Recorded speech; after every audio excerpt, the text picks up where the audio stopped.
The door opened and the kids filed in. My son grabbed my hand. His mom reached for him. He pulled back, held tighter, and said, I'm staying with dad. No script, no rehearsal, just a 5-year-old making a choice in front of everyone. I was ready to let go. If he'd gone with her, I wouldn't have stopped him. That's the point. Frame isn't you clinging harder, it's what people register when you don't have to.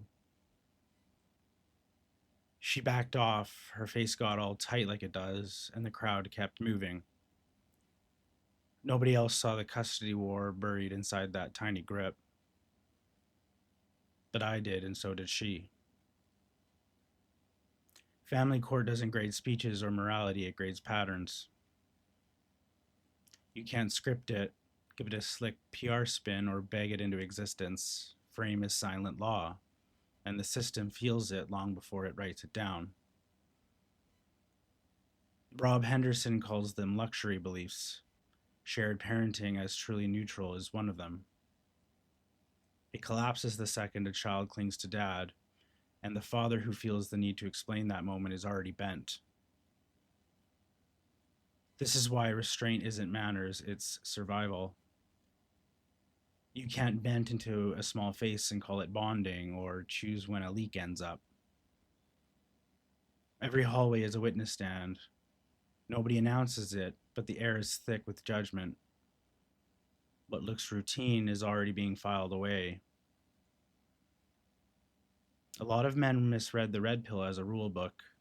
They want scripts. The useful part was never prescriptive, it was just descriptive. Here's how things actually work. You can fight the fire, or you can stop feeding it. Nobody's keeping score of your soul.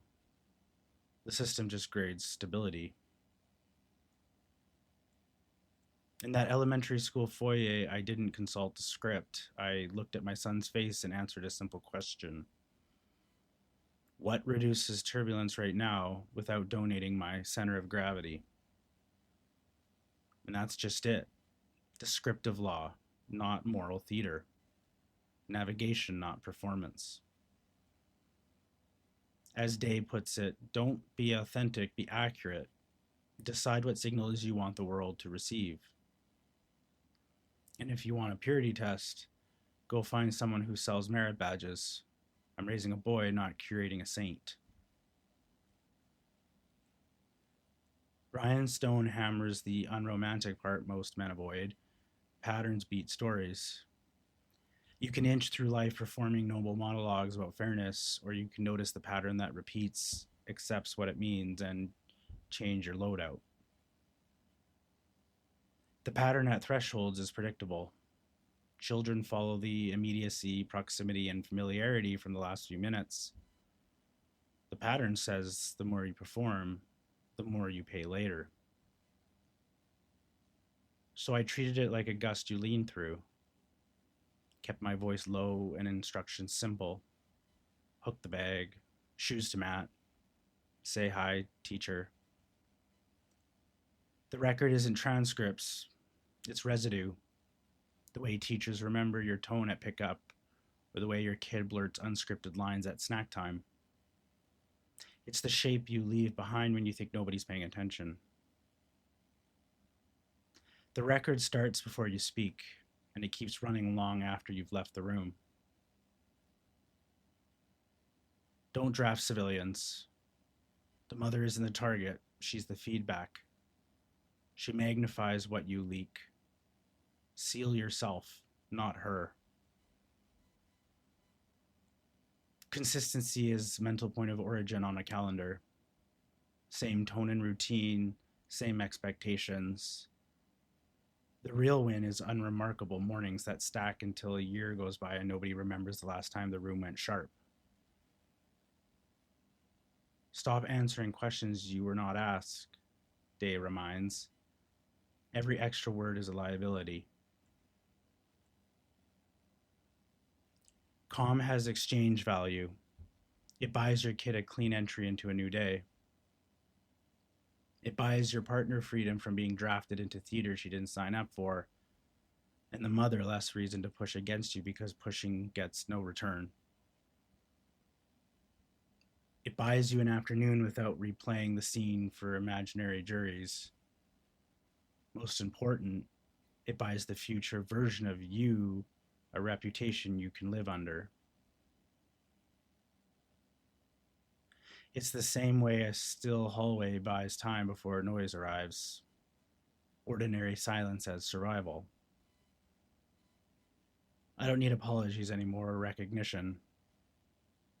I just need Tuesdays to be quiet. If I keep buying that with discipline, I got a boy who associates school with curiosity, not adult tension he can't name. Men want the scene to prove something, but it won't. The scene is a weigh in, not a coronation. The hand wasn't a verdict, it was a child moving towards felt safety. The adults are the ones hunting for narrative. Don't join the hunt. Be the man who lowers pulse rates without approval. You can become the part of it can't exploit, the quiet weight that makes drama unprofitable. In a world where everything is content for someone, give them nothing. Give your kid a memory so dull it disappears by recess. Frame lives in the silence and absence of need that lets a small hand choose without inheriting your war. At the end of the day, it wasn't me or his mom who closed the argument. It was a 5-year-old choosing which hand to hold. The court will dress it up in paperwork, but the record was already written.